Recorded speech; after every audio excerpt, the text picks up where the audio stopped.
In this video, we start our work with relations and functions.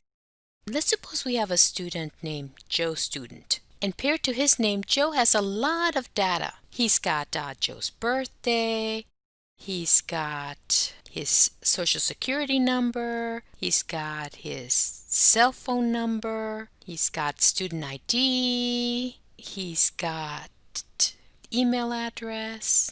So all of these things are paired to Joe's name. Now, when Joe goes to his math class, his professor looks at her roster and has a list of all of her students' names along with each student's ID. So she may be keeping an attendance roster that shows in one column it has students' names and in the other column has the student ID number. There is a correspondence or a relationship between a student's name and the student ID. If you want to think about that correspondence between the professor's students' names and their ID as a set of order pairs, then we would put in the first element of the order pair the student name, and in the second element we would put the student ID. And then this set of order pairs would be describing a corresponding relation between the students in her class and their student ID.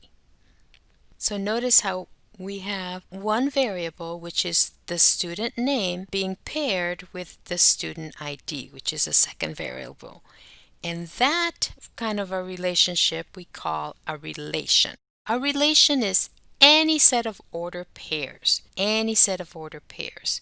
Now, back to the professor's roster, the domain of this relation would be the set of all the input values in the order pairs. So back to our original example, then that would mean that every single student's name is in the domain of the relation. We make a set out of those. Okay, so that we call that the domain. And it might be Joe and Mary, okay, and Annie. And so that set of all the names of her students, that would be called the domain. The range would be the set of all the student IDs. So 001, 015, all of these IDs then is called the range, the set of all the Y values or the output values in the order pair. Okay, so we're going to use that idea with relationships in our math work. So again, let's recap. A relation is any set of order pairs, x, y, and the domain of a relation is all the x values in the order pair, and then the range is the set of all the y values in the order pair. A function is a special type of relation. So let's talk about function. A function is a relation that assigns to each element in its domain exactly one element in the range. So what that means is that each value of x results in only one, this is important here, only one value of y. If that happens for every element in your domain, then the equation defines a function. So for example, as we look at this relation over here in which we're pairing student names in a math professor's class with the student ID, would that define a function? And yes, it would, and we're making the assumption that each student name only has one student ID. But now let's suppose that I have a relation where we are pairing person's name with their phone numbers. Well, that would not be a function because each person might have both a mobile phone and then a landline and then a work phone. And so associated with that one name, we would have these three phone numbers potentially. So that would not be a function. It would be a relation because a relation is any set of order pairs. But when you have a relation in which the element in the input is paired with only one element in the output, then that equation defines a function. Okay, so now let's do some work with this idea.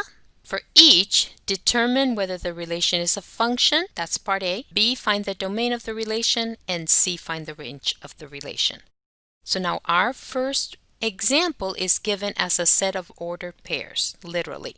So we have these 5 ordered pairs, and we want to know whether we have a function. So now again, remember that a function means that every element in the domain results in exactly one element in the range. So basically that means when you're looking at ordered pairs is you want to check and see, do you have ordered pairs where you have repeated x values? So do you have ordered pairs where you might have 2 x values that have different y coordinates? And notice that in our first example, we do not. So this is a function. This would be yes, a function. Now, the domain of this function is the set of all of the x values. So that's 1, 2, 3, 4, 5. Notice I'm using roster notation because it's a set. I'm not using order pairs. I'm not using parentheses. Okay.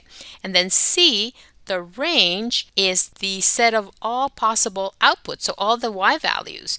So, and I kind of like to put them in order. So I'm going to put them -8, -10, -8, -6, -4, and -2. So now take a look at the number 2, which is a relation. Again, set of ordered pairs, any set of ordered pairs. Is this one a function? Do we have any x values that are being mapped to more than one y? And if you said yes, you're right? That this -2 here, it is being mapped to a -7 output, but also to a +9 output. So this would not be a function. This relation is not a function because we cannot have repeated x's in our ordered pairs. Okay, mapped to different y's. All right, but we can still talk about the domain. So the domain is the set of all of our x coordinates here. I'm going to try and put them in order. -6, -2, 4, and 5. And notice that I don't have to write 2 -2's. The one -2 does the job for that. Okay, and now the range would be the set of all of the output values. So we've got -8, we've got a -7, we've got a 1, the 3, and we've got the 9. Okay, so in problem number 3, we have a table. Instead of having just a set of ordered pairs, it's represented as a table. Do we have any x values that are resulting in more than one value of y? We do, don't we? We have this 1, 2, and then we have this 1, 10. So notice that we have repeated x values there with different y's. So that would not be a function. This is not a function. You may have noticed that we do have some repeated y's here with these 2 2's. That's not the problem. Repeated y values are allowed in a function, but we don't want repeated x values being mapped to different y values. So this is not a function. However, the domain, look at the column here. This will give us our domain for the x, and we've got -4, 1, 6, and 7.